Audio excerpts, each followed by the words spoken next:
vamos a compartir con todos ustedes bajo el tema titulado La fe verdadera debe producir una vida moral digna de imitar. Oremos para que sea el Señor edificándonos por medio de su palabra. Padre eterno que estás en el cielo, en esta hora nos presentamos delante de ti. Pedimos, Señor, que seas tú quien nos enseñes, que nos edifiques a través de tu palabra, Señor, y que nos ayudes a comprenderla y a obedecerla, para que no seamos solamente oidores, sino hacedores de tu palabra, en el nombre de Jesús.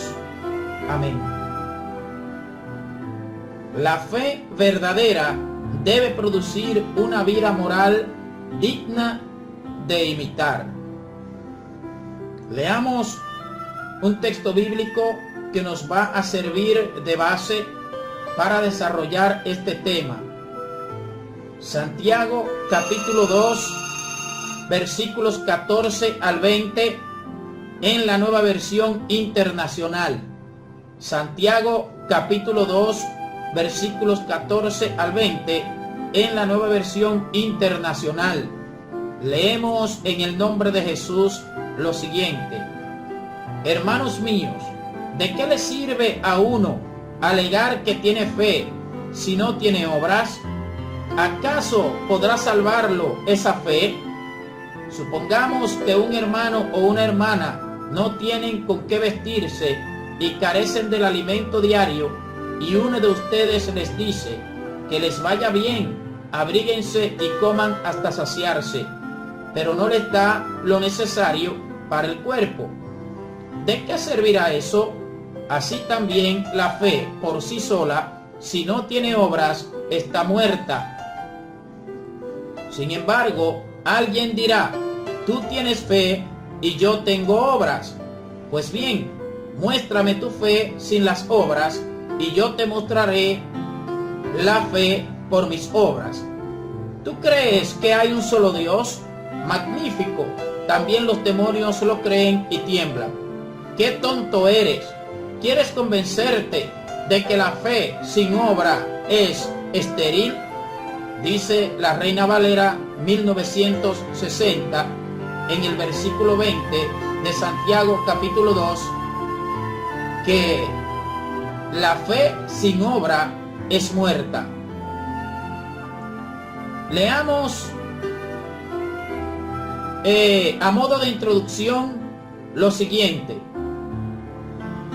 Se ha tratado de crear una controversia entre algunos escritos del apóstol Pablo y este capítulo 2, donde Santiago enfoca específicamente lo que tiene que ver con las obras producto de la fe.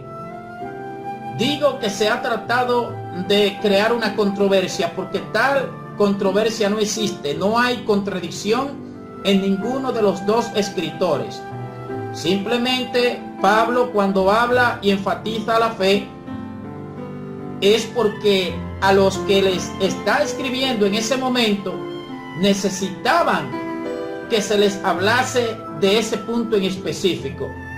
Es decir, si hay una persona que está creyendo que somos aprobados por Dios y que lo importante delante de Dios son las obras, esa persona en ese momento, bajo esas circunstancias, necesita que se le explique que no son las obras solamente que nos aprueban delante de Dios, sino que esas obras tienen que ser el producto de una fe genuina.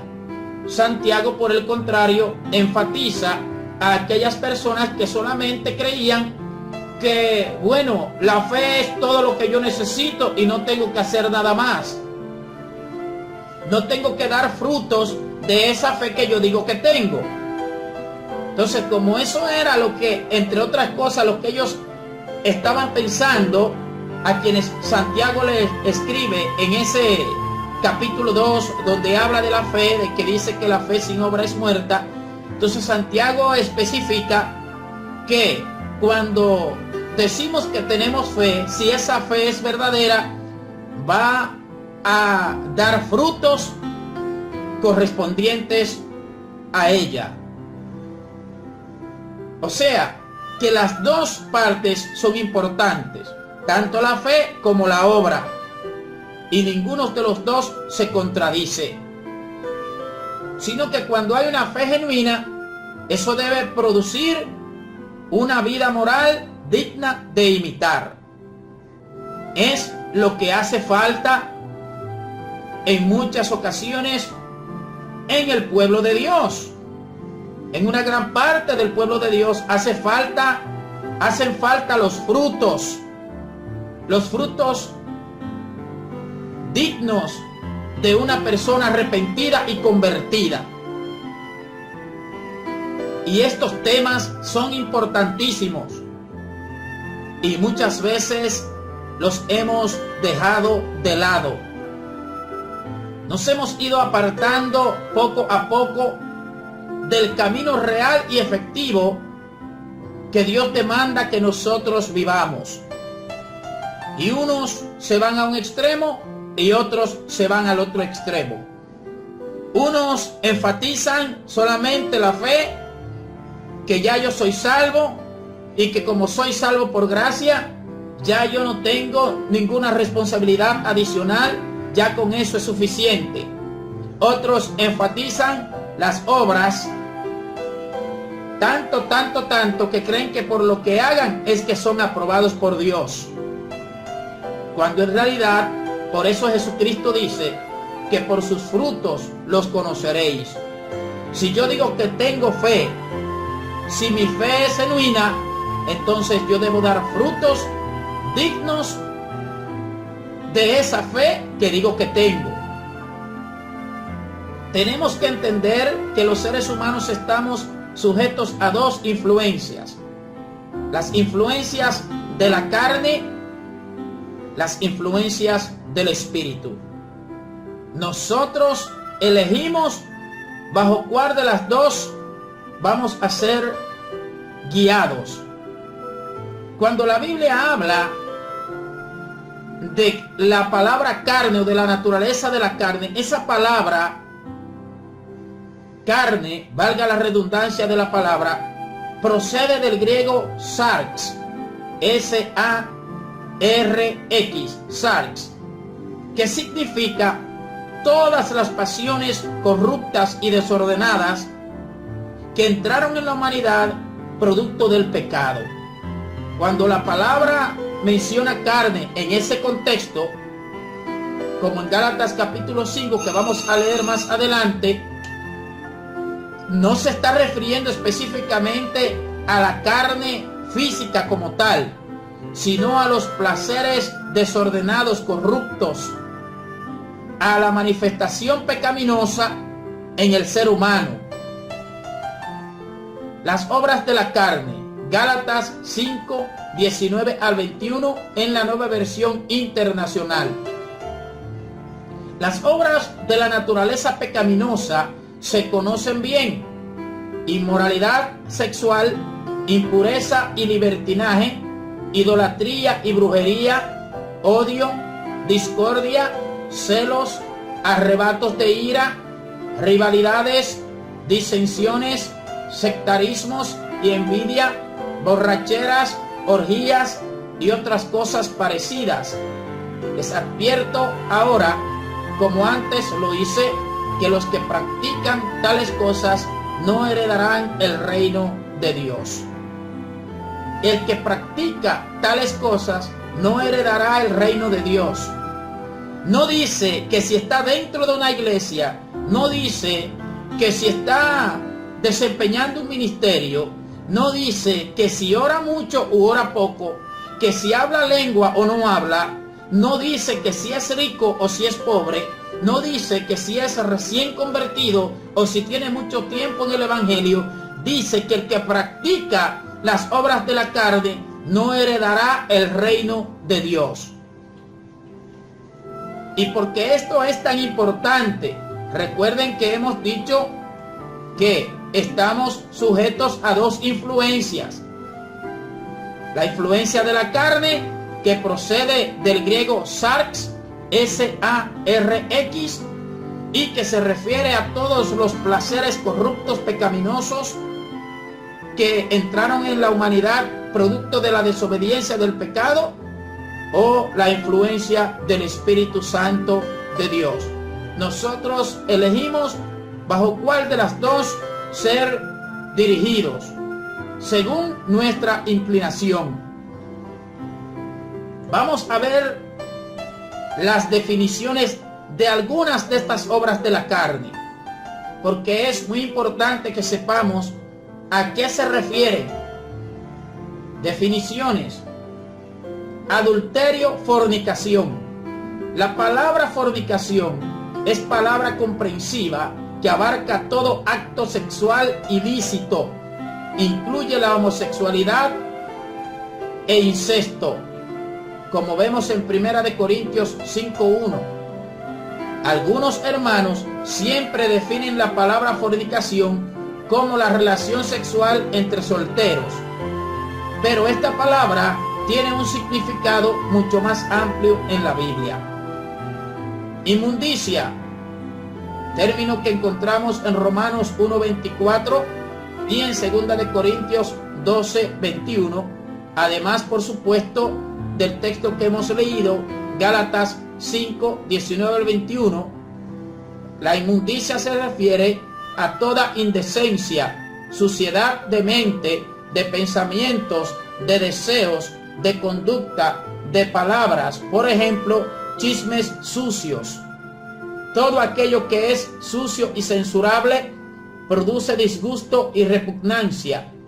Para evitar toda forma de inmundicia es necesario limpiar el corazón, como vemos en Proverbios 4:23, en Mateo 5:8 y en Marcos 7:21-23. Con el pensamiento, por eso dice Mateo capítulo 5, versículos 26 en adelante, específicamente en el 27 y el 28, que el que mira a una mujer para codiciarla, ya adulteró con ella en su corazón. ¿Por qué? Porque Dios le da más importancia a las intenciones que a los hechos mismos. Es por eso que cuando tenemos pensamientos impuros, pensamientos sucios, cuando hacemos chistes sucios, cuentos rojos y cosas semejantes, estamos practicando inmundicia, cosas que pertenecen a las obras de la carne. Lascivia, término que encontramos en Romanos 13:13, 2 Corintios 12:21. Hay dos pensamientos principales que definen la lascivia. 1. Libertinaje, ausencia de restricción, conducta desenfrenada, es decir, desenfreno de disolución, término que encontramos en 1 de Pedro capítulo 4, verso 4, entregándose a rienda suelta a los impulsos y pasiones carnales, conducta muy vergonzosa. 2.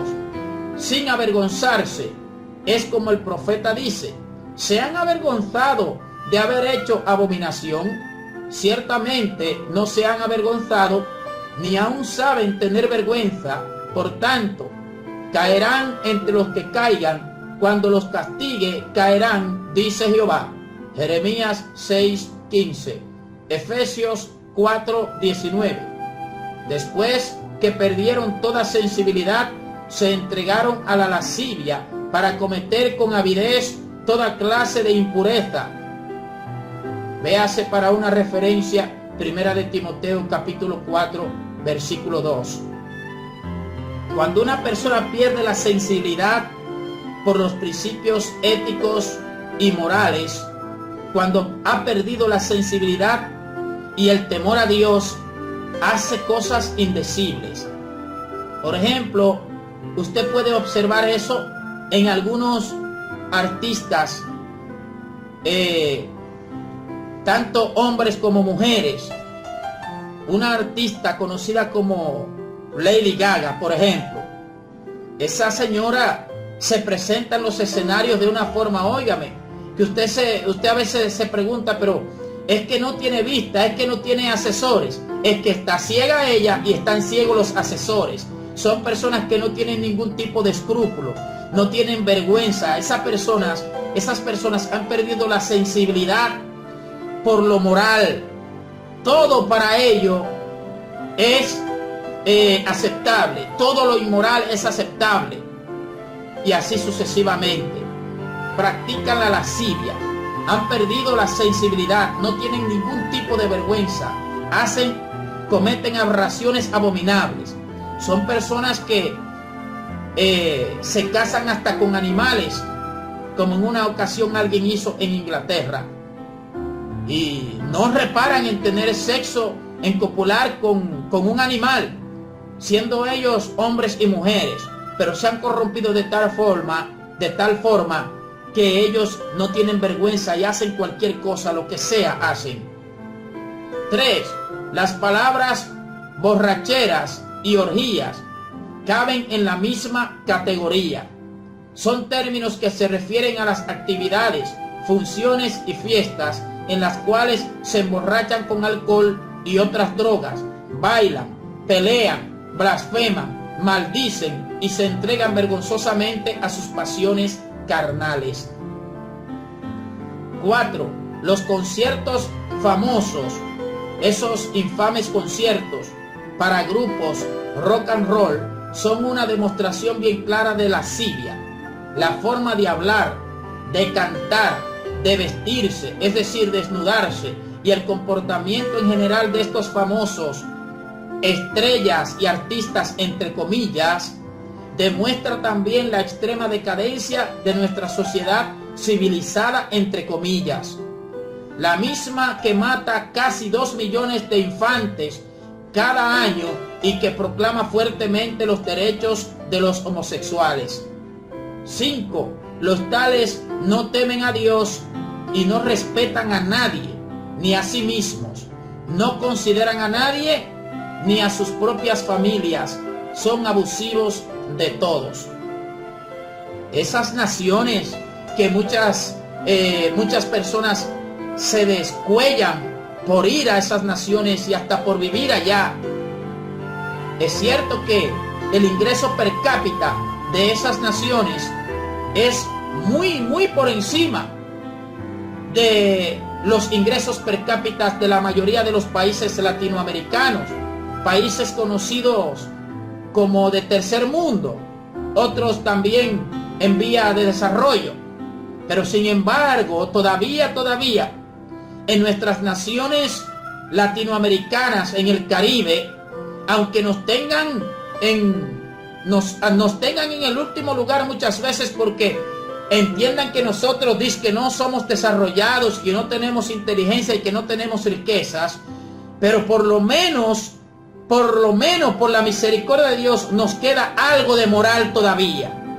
Todavía no nos hemos depravado tanto como aquellas naciones que se jactan de ser las más inteligentes y las más ricas en el mundo, pero que cuando usted analiza desde la perspectiva espiritual, vienen a ser más pobres y más miserables que los países pobres, pero que todavía respetan la moral, que todavía tienen algo de temor a Dios. Es importante saber eso. ¿Dónde se aprueban las leyes inmorales? Las leyes que legalizan el matrimonio entre personas de un mismo sexo, hombre con hombre, mujer con mujer. ¿Dónde se aprueban? En esas naciones que se jactan de ser inteligentes, de ser ricas. Sin embargo, Apocalipsis capítulo 3, versículos 17 en adelante, Jesucristo le dice: tú tienes fama de que eres rica, pero no sabes que eres una pobre, una desventurada. Compra oro de mí para que se vista tu desnudez. Y repito que muchas veces incluso cristianos y cristianas se descuellan por vivir en esas naciones. ¿Por qué? Principalmente por el aspecto financiero, por el amor al dinero. De eso vamos a hablar más adelante con más detalle. No hay ningún problema en viajar, no hay ningún problema en trasladarse a cualquier nación o país que Dios le permita, que usted decida y Dios le apruebe. Pero sepa que el dinero no lo es todo. Sepa que los edificios no lo son todo.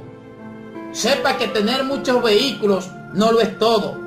Sepa que los principios éticos y morales son los que nosotros podemos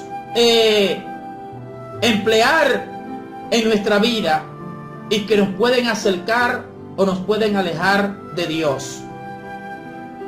Recordemos que 2 de Corintios capítulo 4 versículo 18 dice que pongamos nuestra mirada en las cosas espirituales que son eternas y no en las de la tierra, porque estas son pasajeras.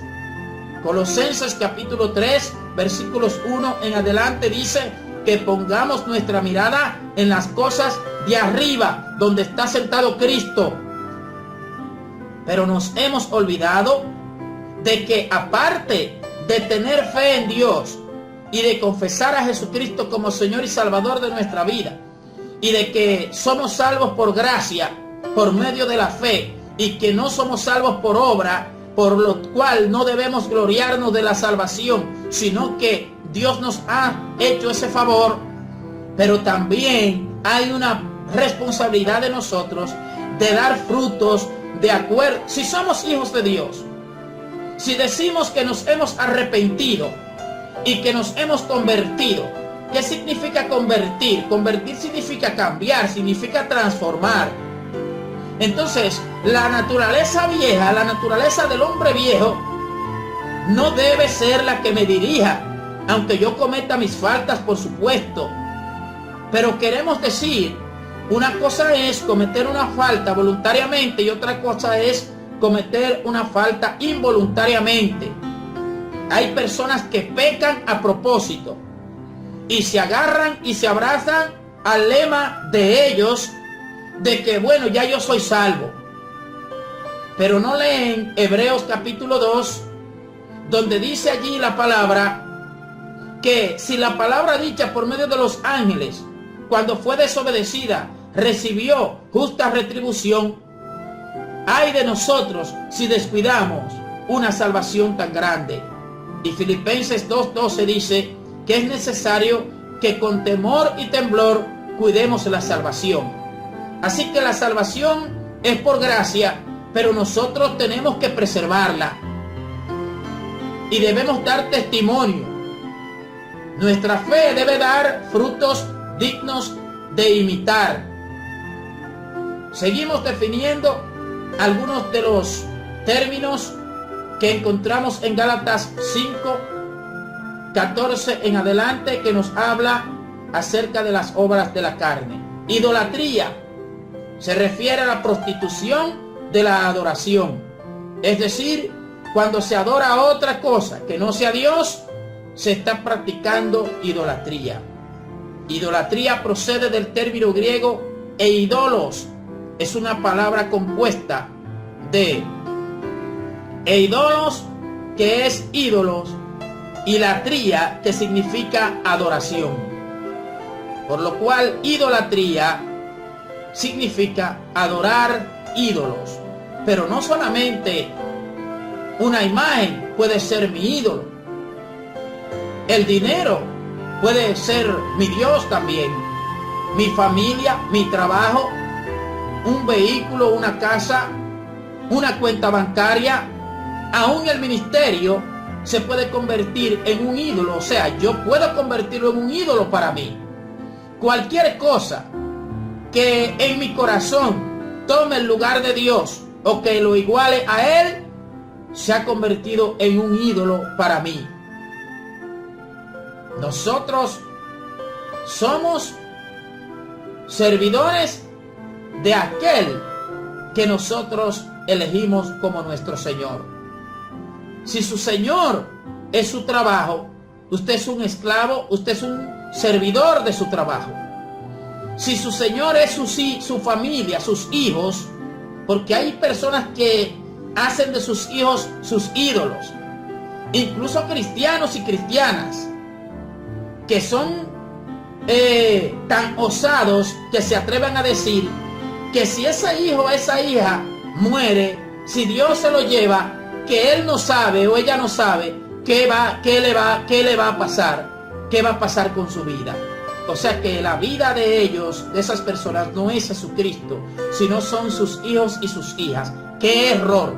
¡Qué grave error! No sabemos que todo lo creado es de Dios y que el Salmo 127 dice que bendición de Jehová son los hijos. Sus hijos, usted los administra y son suyos según las leyes humanas y hasta cierto punto, pero en realidad el propietario absoluto de usted y de sus hijos y de todo lo que existe se llama el Señor Jehová, Dios de los ejércitos. Por eso es que no podemos poner a nada ni al nivel de Él, ni mucho menos por encima de Él.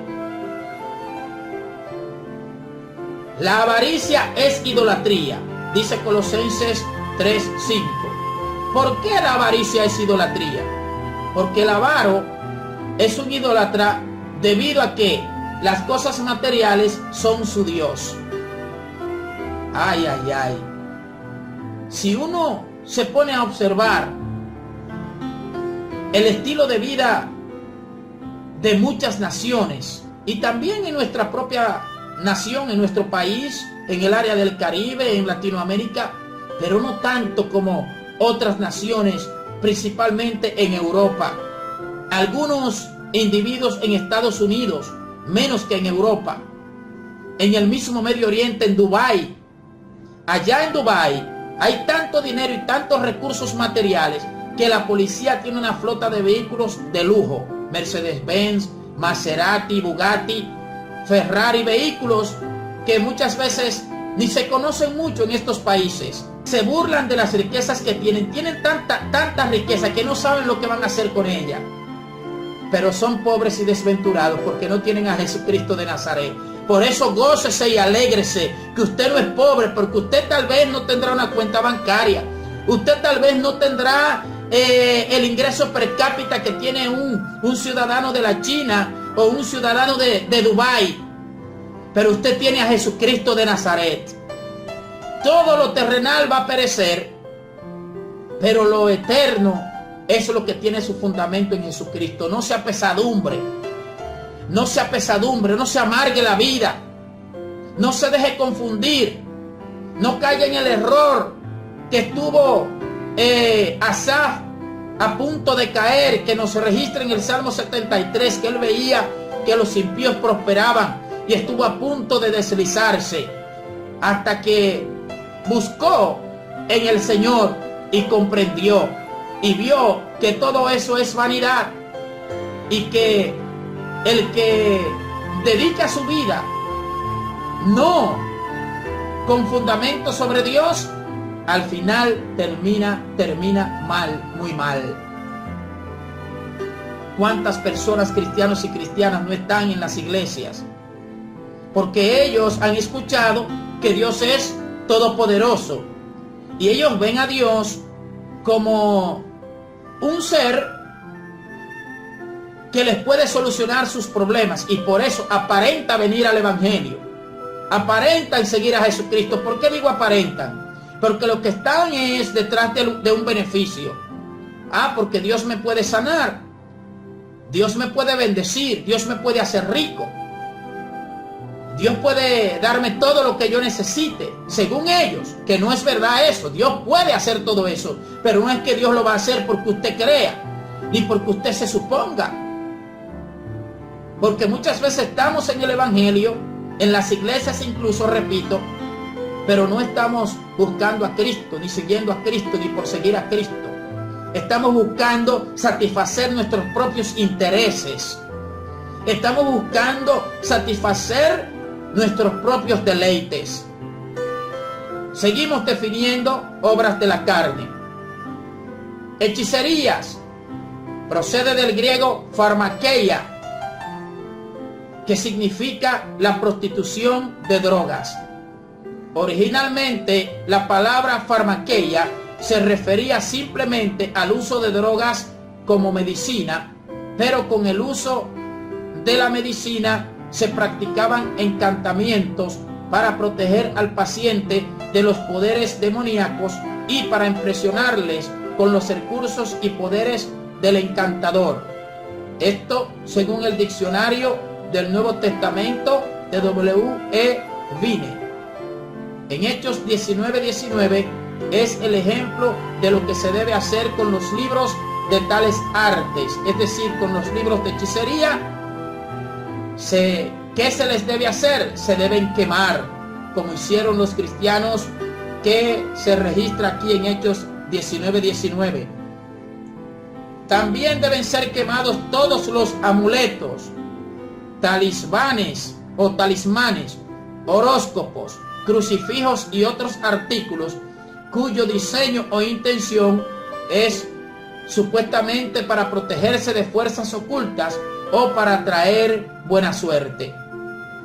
Nunca un cristiano, si confía en Dios, debe utilizar ningún tipo de amuleto, porque él sabe que el poder está en Dios, no en ningún resguardo ni ninguna cosa parecida. Nuestra vida está en las manos de Dios.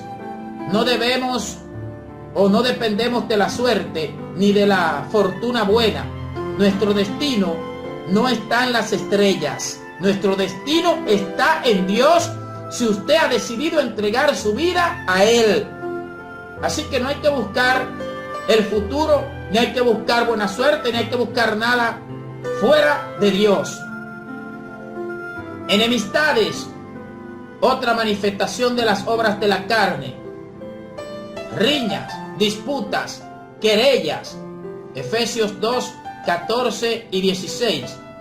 Este pecado es un problema grande en muchos hogares y en muchas iglesias de Cristo, como lo era en el primer siglo, mayormente en Corinto y en Galacia. Causó grandes problemas en estas iglesias. El pecado de enemistades. Pleitos es el resultado y la expresión de las enemistades. Es decir, que cuando la enemistad encuentra cabida, produce como resultado pleitos, celos y envidias. Estas dos palabras se encuentran juntas varias veces, es decir, que son sinónimo. La palabra celo es palabra que se usa muchas veces en sentido bueno, como en Romanos 10:2, segunda de Corintios 7:7, 11:2 y Filipenses 3:6. Pero prostituida, esta palabra llega a ser algo muy feo. Por ejemplo, cuando se tiene celo por Dios, celo por las cosas de Dios, en ese sentido sería un celo bueno o positivo. Ahora, fuera de ahí también se puede usar como negativo. Según el diccionario Larousse, la palabra celo significa inquietud de la persona que teme que aquella a quien ama dé la preferencia a otra. Esos son personas que se sienten muchas veces inseguros.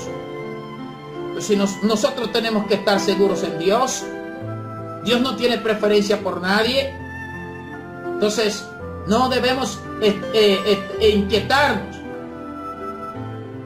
porque dice que el celo significa inquietud de la persona que teme que aquella a quien ama dé la preferencia a otra.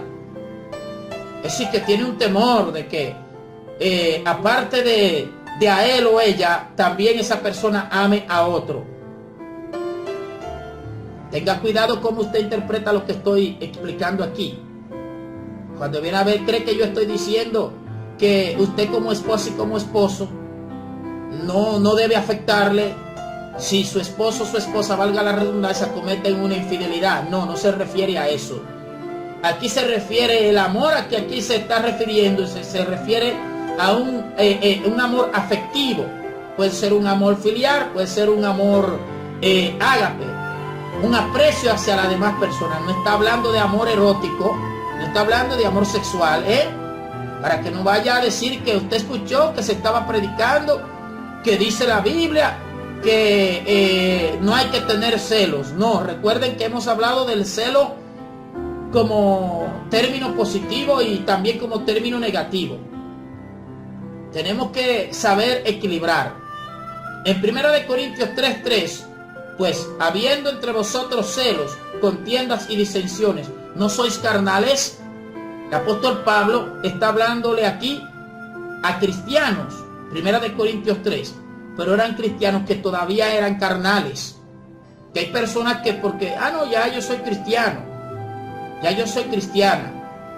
Sí, usted puede ser cristiano, pero todavía puede ser que usted sea carnal, que todavía la carne en usted no haya muerto con la ayuda de Dios, o por lo menos que no haya comenzado a madurar. Los celos son compañeros de contiendas y disensiones. En este texto significa casi lo mismo que envidia. Celos, envidias. Amén. Así que estamos viendo algunas definiciones de las obras de la carne. Envidia significa, según el diccionario Larousse, disgusto o pesar del bien ajeno. Sinónimos de envidia son rivalidad, aborrecimiento, celos. Los tales se amargan cuando ven que otros poseen o pueden poseer cosas materiales, poder, fama, etcétera, que estos no tienen, y hacen todo lo posible por evitarlo. Yo quiero detenerme un poquito aquí, porque este es uno de los males que está haciendo mucho daño. Esto está carcomiendo como gangrena mucha gente dentro del cuerpo de Cristo, en todos los niveles, a niveles de ministros y a niveles de laicos. La envidia, que es un disgusto o pesar por el bien ajeno. Óigame, es algo que da asco, es algo que apesta, es algo que inquieta, incomoda y hasta enoja que uno vea que una persona llamándose ministro, llámese apóstol, un profeta, un pastor, un evangelista, un maestro, o de cualquier otra área de los ministerios, actúe dirigido por la envidia. Y lo que más muchas veces enoja e incomoda es que no lo reconocen y viven su vida como que nada está pasando, como que ellos no están haciendo nada, y se jactan y se llenan de orgullo diciendo: yo soy esto, yo soy lo otro, yo soy mi ministro fulano de tal, yo soy reverendo fulano de... ¿Qué importa que usted sea reverendo? ¿Qué importa que usted sea ministro? ¿Qué importa que usted sea esto o sea aquello? Lo que importa delante de Dios es que usted viva una vida que Dios demanda que usted viva, para que los demás lo sigan a usted por el buen ejemplo que usted le está dando. ¿Usted cree que lo que importa es el nombre? ¿Usted cree que lo que importa es el título? Con título no se va a ningún lado. Con título ni por título no se entra en el cielo. Claro que hay que estudiar. Yo soy ingeniero electromecánico, que le está hablando aquí. Ingeniero electromecánico soy yo. Y soy uno de los abanderados número 1 de los estudios. Y no solamente eso, aparte de eso, si usted va a mi casa un día, usted va a encontrar ahí diplomas y certificados de cursos que yo he hecho que usted no se imagina. Pero ninguna de esas cosas no es por eso que se entra al cielo. No es porque usted se llame pastor, ni reverendo, ni evangelista, ni apóstol, ni maestro. No es por eso que usted va a entrar en el reino de los cielos, ni por eso usted está siendo aprobado por Dios. Usted va a ser aprobado por Dios cuando usted viva la vida y desempeñe la función que Dios le ha permitido desempeñar, pero de acuerdo a la naturaleza y a la guianza y dirección del Espíritu Santo de Dios. Pero también usted laico, usted que a lo mejor no tiene ninguna función en la iglesia, sepa usted que la envidia no es de Dios. La envidia es una obra, forma parte de las obras de la carne. Y a todos, en un momento determinado, a todos, trata la envidia de asaltarnos. Ahora, tratar de ser asaltado no es lo mismo que dejarse asaltar y dejarse dirigir por la envidia, que es lo que pasa muchas veces. Yo observo mucho esto en esta ciudad, y me disculpan los puertoplateños, yo no soy de aquí. Yo no soy puertoplateño nativo. Yo estoy aquí porque el Señor, cuando yo vine aquí, trasladado de la capital de un trabajo, después yo me iba y el Señor me dijo que me quedara en esta ciudad, que Él fue que me trajo. Así yo me he quedado aquí. Pero yo observo que aquí hay mucha envidia. Entre ustedes mismos, ustedes se pelean y se tronchan los caminos, y por eso no avanza más la obra de Dios entre ustedes, entre su ciudad y su pueblo. Porque se dirigen por eso, muchos se dirigen por eso, y se cortan las manos el uno hacia el otro. Se cortan las manos, se meten el pie el uno al otro para que caiga, para que no avance. Eso se llama envidia, se llama eso. Y por eso el cuerpo de Cristo y la obra de Cristo no avanza mucho más en esta ciudad. No solamente en esta ciudad que existe eso. Eso existe donde quiera que hay seres humanos. Pero entonces después vamos a las iglesias a estar hablando y a estar cantándole a Dios y a estar levantando las manos. Que Señor te alabo y que Señor te adoro y que Señor esto y que Señor lo otro. Mentira. Eso es mentira. Vamos a reconocer y a dejar la hipocresía, el engaño y la mentira para que Dios nos sane.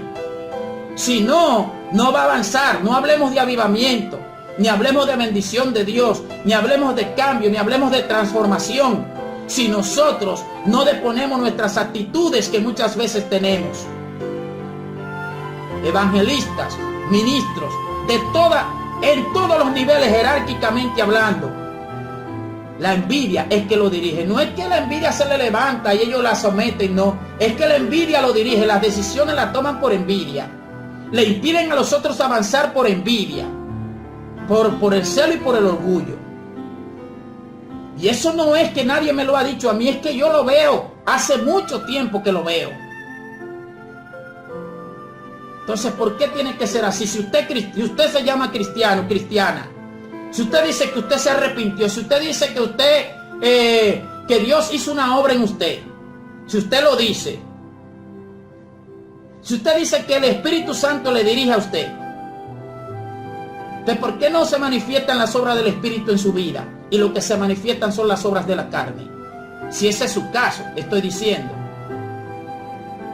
Por causa de la envidia, Caín mató a Abel. En Génesis 4, 5 al 8 vemos eso. Los hermanos de José le aborrecían y no podían hablarle pacíficamente. Sus hermanos le tenían envidia, conspiraron contra él para matarle. Venid y vendámosle a los ismaelitas. Génesis 37, 4, 11, 18 y 27.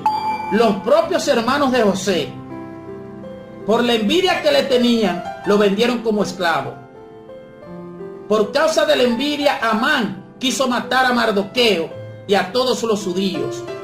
Esther 3, 8 al 13 y 6, verso 4. Por causa de la envidia, los judíos crucificaron a Jesucristo. Mateo 27, 18. O sea, por eso decía que es uno de los grandes males que carcomen como gangrena dentro del cuerpo de Cristo.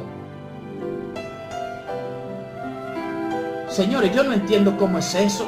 Porque si yo digo que yo confío en Dios, si yo digo que Dios es todopoderoso y que yo confío en Él, ¿por qué tengo yo que dejarme dirigir y guiarme por la envidia para querer avanzar?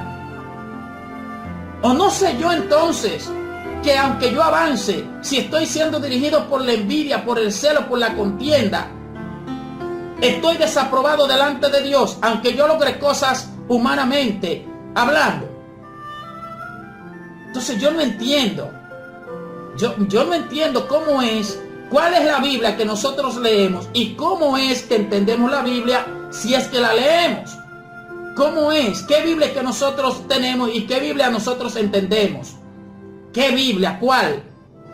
Porque la Biblia de Dios, la palabra de Dios, nos habla a nosotros que todas esas obras que son de la carne, repito, no es que usted no sienta la influencia, no es que usted no sienta la tentación de la envidia, del celo, del orgullo, no es que no, porque es que la naturaleza humana está ahí, es que usted no se deje dirigir por eso, que usted no se deje dirigir, que usted no le impida a los otros avanzar, que usted no le ponga el pie a los otros para que se caigan, que no quiera avanzar así, a eso es que nos referimos, que no quiera avanzar así, no quiera avanzar por la vía de lo malo, por la vía negativa, no quiera avanzar a la mala.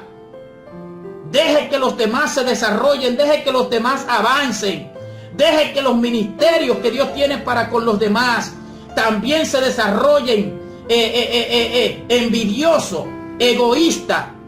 Porque si Dios está haciendo una obra en usted, ¿por qué usted le molesta que Dios quiera hacer obra con los demás también?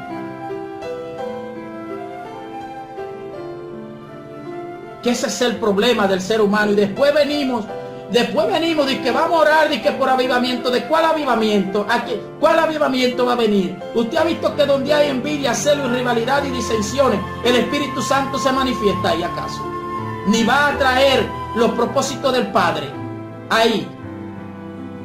Vamos primero a sanarnos.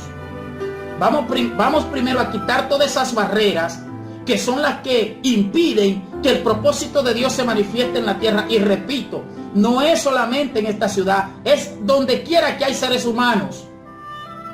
Donde quiera que hay seres humanos, va a estar la naturaleza pecaminosa tratando de sobresalir y tratando de dirigir. Ahora bien, Santiago capítulo 3, versículos 13 en adelante, en la Nueva Versión Internacional, dice lo siguiente: ¿quién es sabio y entendido entre vosotros?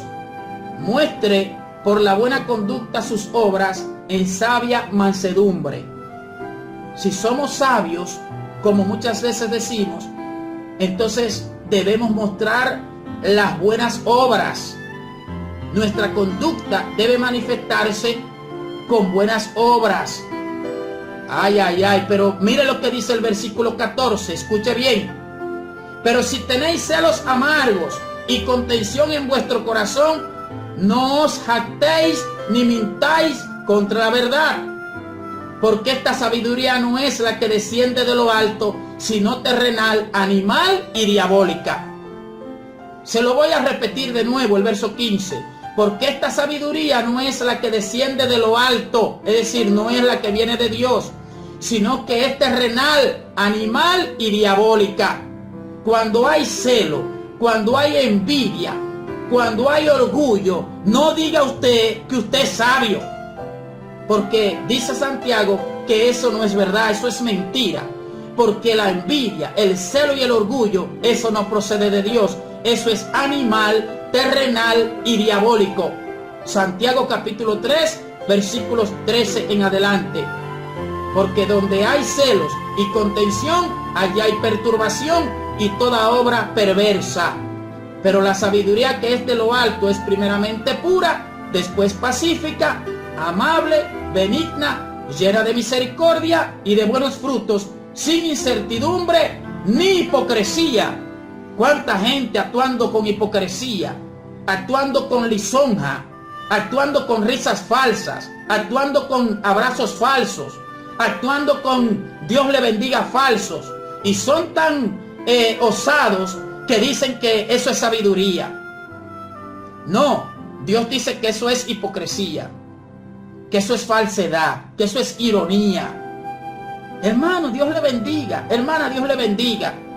Y Dios sabe que usted en su corazón muchas veces a ese hermano o esa hermana no le mocha la cabeza porque sabe que va para la cárcel si lo hace.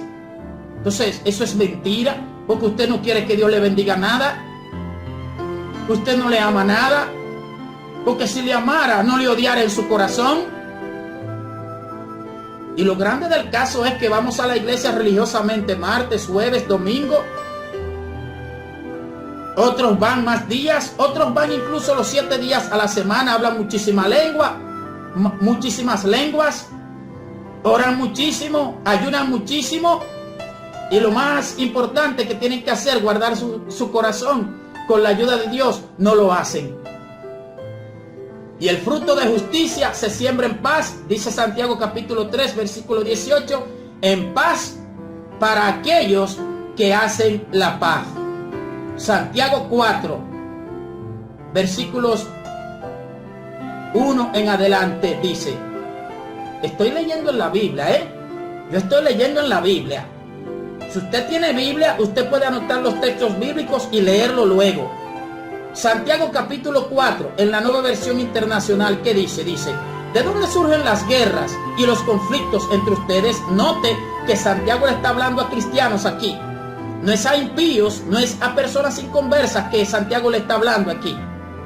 Santiago capítulo 4 dice, ¿de dónde surgen las guerras y los conflictos entre ustedes? Oiga, entre cristianos, entre esos cristianos había guerra y conflictos. Oiga eso. Dice el apóstol Santiago, el Espíritu Santo a través de él, no es precisamente de las pasiones que luchan dentro de ustedes mismos, es decir, que el origen de las guerras y los conflictos entre ellos eran los propios intereses que habían dentro de sí mismos. Y eso era lo que los hacía pelearse con los demás. Lo mismo que acontece hoy en día, lo que yo decía anteriormente, cuántas personas no le tronchan el avance a los demás. Dentro de la iglesia, yo estoy hablando dentro de la iglesia, yo no estoy hablando fuera. Porque el que no es cristiano puede hacer cualquier cosa y no se le computa como pecado. Porque todo lo que él hace es pecado, él no está en el reino de Dios. Se supone que el que no está en luz no se le debe demandar que ande como si estuviera en luz. Estoy hablando dentro de la iglesia. Dentro de la iglesia hay celo, hay rivalidad, hay contienda. Y eso es lo que provoca que unos traten de bloquear a otros, traten de frenarlos, traten de impedir. Pero yo le tengo una noticia a usted. Si usted es de lo que frena, de lo que quiere frenar a los demás, si usted es de lo que quiere por envidia o por celo impedir que los ministerios que están en su congregación avancen y se desarrollen, yo le tengo una noticia a usted. ¿Sabes qué? Como quiera Dios lo va a hacer. Dios lo va a desarrollar como quiera. Esos vasos e instrumentos que Dios ha marcado, no importa que usted se lo quiera impedir, no importa que usted los quiera sentar. No importa que usted lo quiera frenar, que usted le quiera poner barreras, que usted le quiera cerrar las puertas. No importa que usted quiera hacer eso. Como quiera, Dios va a hacer lo que Dios ha dicho que va a hacer con ellos. ¿Usted sabe por qué? Porque usted no tiene poder para frenar lo que Dios ha determinado, aunque usted se crea muy grande. Porque muchas veces nos creemos grandes, porque tenemos tal función, nos creemos que somos, óigame, creemos que hasta Dios podemos darle una orden. ¡Qué error! ¡Qué ignorancia! A Dios nadie le puede dar orden y nadie puede frenar lo que Dios determina hacer. Sus propósitos, ¿quién los estorbará? Isaías 43:13 lo dice. Así que a usted le conviene mejor estarse tranquilo, no vaya a ser que usted se encuentre contendiendo con Dios por estar tratando de frenar a las personas que Dios quiere echar hacia adelante. Pero usted sí, usted quiere echar hacia adelante. Sí, usted sí. No, a mí sí. A mí. Todo es para mí. Todo es para mí, que todo venga a mí. Que Dios me use a mí. Que Dios haga cosas grandes conmigo, pero con aquel no. ¿Qué es eso? No es envidia. Eso no es envidia. Si no es envidia, ¿qué es? Entonces sigue diciendo el verso 2, porque esto estaba pasando también en parte de los cristianos a quienes Santiago les escribe. En el verso 2 dice, desean algo y no lo consiguen, matan y sienten envidia y no pueden obtener lo que quieren, riñen y se hacen la guerra. Ustedes ven, se pelean, no tienen porque no piden, y cuando piden no reciben porque piden con malas intenciones para satisfacer sus propias pasiones. Eso es lo que pasa, que dentro del cuerpo de Cristo hay muchísimos que se llaman ministros de Dios, pero en realidad ellos son ministros de ellos mismos. Ministros de ellos mismos, ¿por qué? Porque lo que están es buscando satisfacer sus propias pasiones, sus propios deseos, sus propios gustos y deleites. ¿Por qué es que se pelea muchas veces? Un ministro con otro se pelea. ¿Usted sabe por qué? porque no comprenden ningunos, no comprenden que todos son servidores, son colaboradores de Dios, que el dueño de la viña es Dios, no es ningún hombre. Ningún hombre ha muerto ni ha derramado sangre en cruz para decir que él tiene una iglesia. La iglesia es el grupo de personas que Jesucristo rescató con su sangre derramada en la cruz del Calvario. ¿Usted derramó sangre por alguien? En algún tiempo usted ha derramado sangre por alguien. ¿Usted ha entregado su vida por alguien? Si es así, usted tiene una iglesia. Si es así, usted tiene una iglesia. Pero la Biblia me dice a mí que Jesucristo derramó su sangre y que fue que rescató. Nos rescató del pecado, que nos compró a precio de sangre. ¿Cuánta sangre usted ha derramado por alguien en algún momento? ¿Y por qué usted se apropia de lo que no es suyo? Que usted se quiere apropiar de lo que no es suyo. Usted no sabe que dice la Biblia que el dueño de la viña es Dios. Y que todo el que le sirve a Dios, lo que es un servidor, un colaborador, como dice el apóstol Pablo en 1 Corintios capítulo 4, y que los administradores es necesario que sean hallados fieles delante del Señor. ¿Por qué Mateo capítulo 9, versículos 35 en adelante dice que le rueguen al Señor de la viña que envíe obreros a su mies? Si usted es el dueño de la viña, ¿por qué Dios dice, o es que usted es dueño juntamente con Dios? Usted es creador juntamente con Dios de todo lo que existe. Porque la Biblia es clara. Ahora nosotros muchas veces nos hacemos ciegos y sordos a las verdades de la Biblia. Y cuando piden, el verso 3, dice Santiago capítulo 4, no reciben porque piden con malas intenciones. Usted ve que no es como a ustedes muchas veces le hacen creer, que todo lo que usted pida lo va a tener. No es así. Primero es lo que usted pida conforme a la voluntad de Dios. Eso es lo primero. Y si es conforme a la voluntad de Dios, va a ser con buenas intenciones. Porque muchas veces le decimos al Señor, Señor, yo quiero que tú me des una casa. ¿Pero por qué? Porque tenemos envidia de que el vecino compró una casa. Yo quiero que tú me permitas cambiar este carro. ¿Pero por qué? Porque el vecino cambió el carro de él. O sea, que por envidia es que está haciendo las cosas. No tiene buenas intenciones y por eso no recibe. Así que hay que pedir, pero pedir bien, no para gastar en los deleites. Dice, continúa diciendo Santiago, en el verso 4 del capítulo 4, oh gente adúltera, ¿no saben que la amistad con el mundo es enemistad con Dios? Si alguien quiere ser amigo del mundo, se vuelve enemigo de Dios. Si usted está amando al mundo, aunque usted esté en iglesia, aunque usted cante extraordinariamente bien, aunque predique extraordinariamente bien, si usted está amando al mundo, dice que usted está en enemistad con Dios. La verdadera fe debe producir una vida moral digna de imitar. Muchos han caído en la trampa, donde ya para ellos nada es nada. Nada es nada.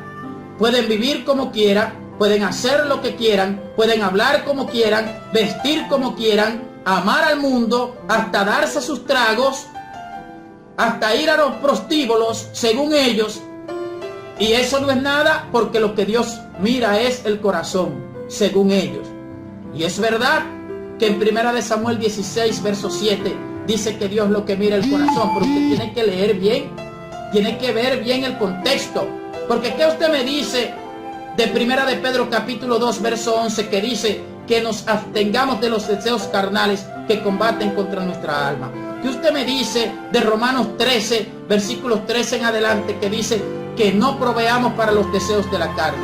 ¿Qué usted me dice de Romanos capítulo 12, versículos 1 en adelante, que dice que no nos conformemos, que no nos amoldemos al mundo? ¿Qué usted me dice de Efesios capítulo 4, versículos 17 en adelante, que nos dice que nos despojemos del viejo hombre que está viciado con los deseos engañosos y nos transformemos en el espíritu de nuestra mente y nos vistamos del hombre nuevo, el cual ha sido creado según Dios en la justicia y santidad de su verdad? ¿Qué usted me dice de eso? Si usted es de los que piensa, interpretando mal, que porque Dios lo que mira el corazón, no importa cómo vivamos. ¿qué usted me dice? Que usted le responde a Dios, porque Dios es quien manda. Dios es quien manda y dice a través del apóstol Santiago que la fe sin obra es muerta. Si Jesucristo, yo digo que tengo fe y que Él ha hecho una obra en mí, ¿por qué entonces lo que se sigue manifestando en mi vida son las obras de la carne?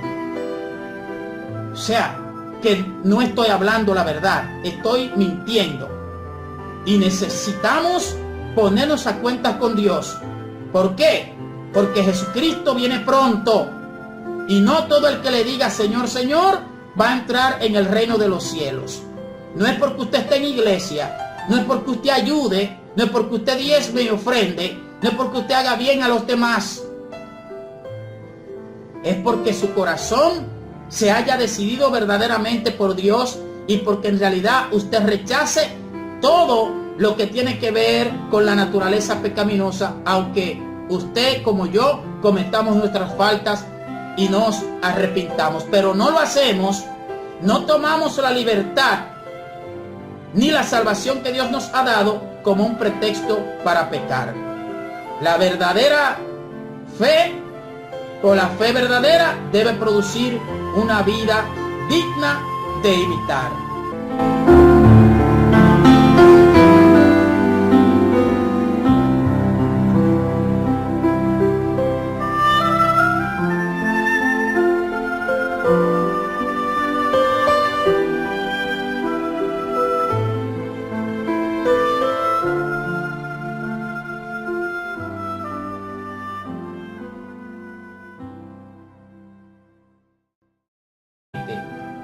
Hermanos míos, ¿de qué le sirve a uno alegar que tiene fe si no tiene obras?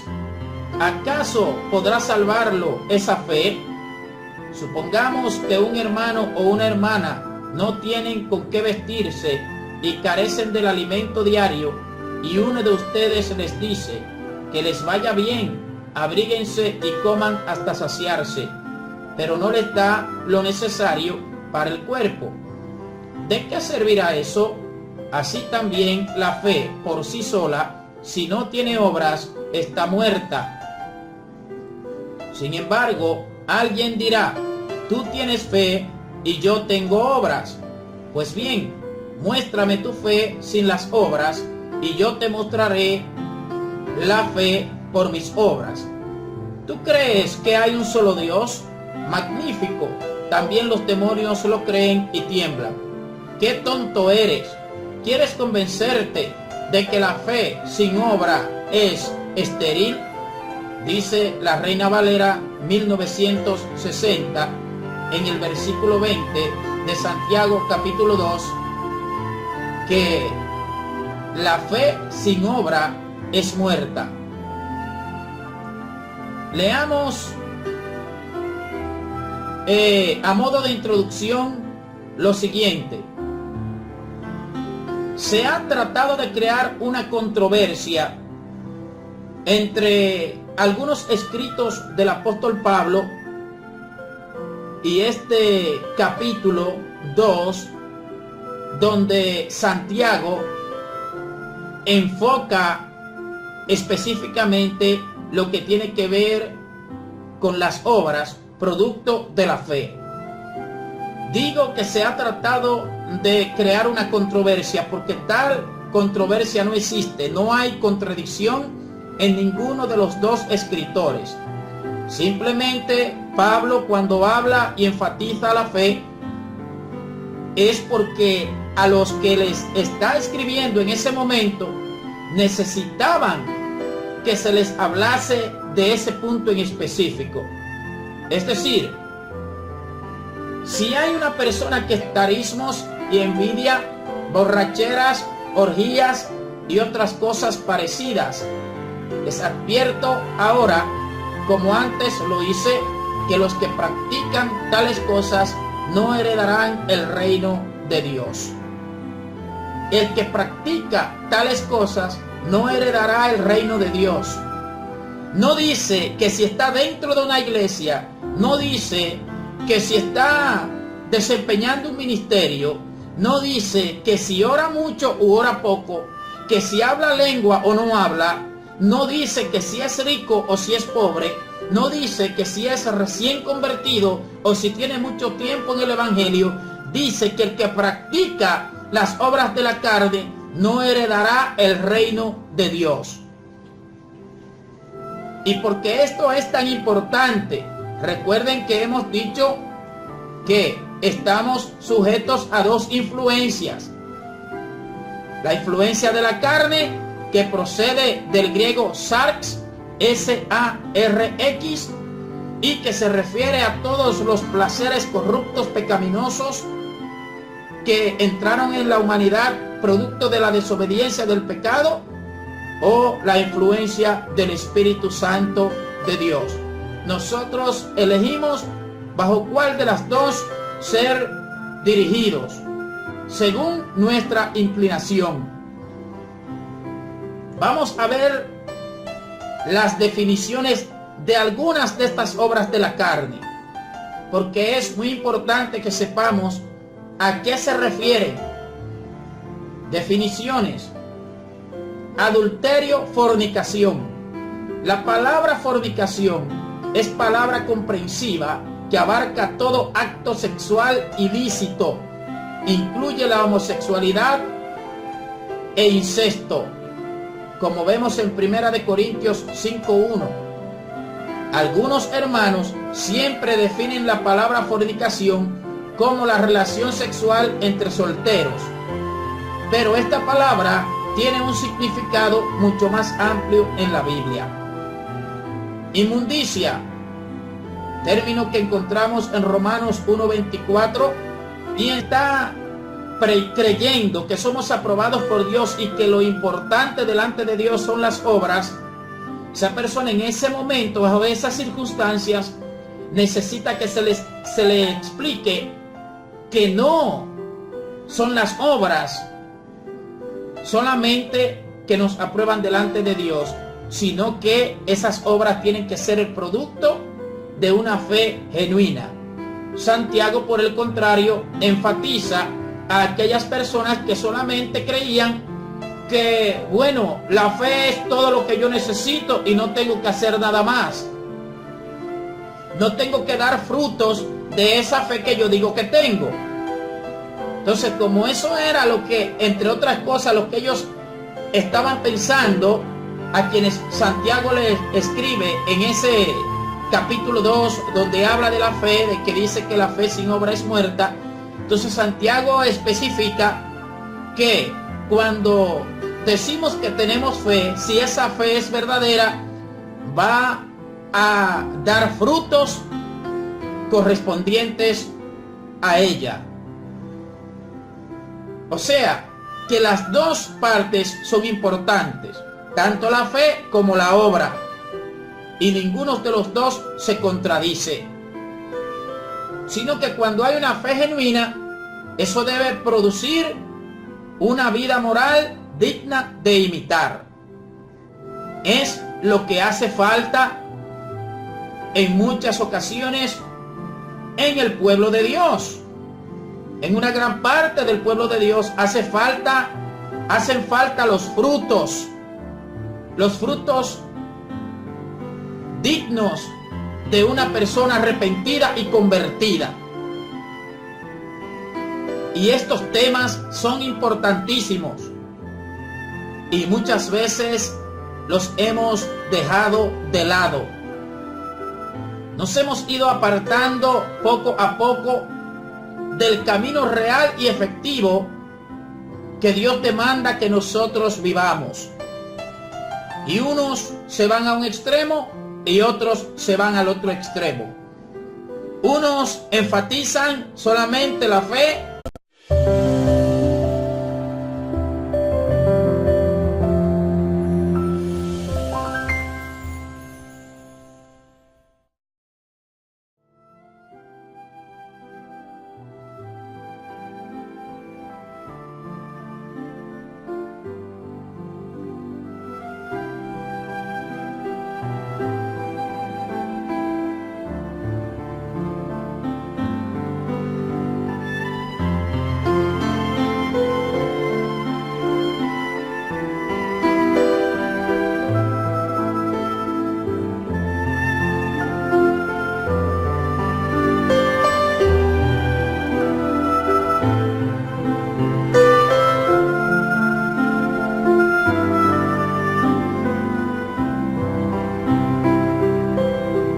vamos a compartir con todos ustedes bajo el tema titulado La fe verdadera debe producir una vida moral digna de imitar.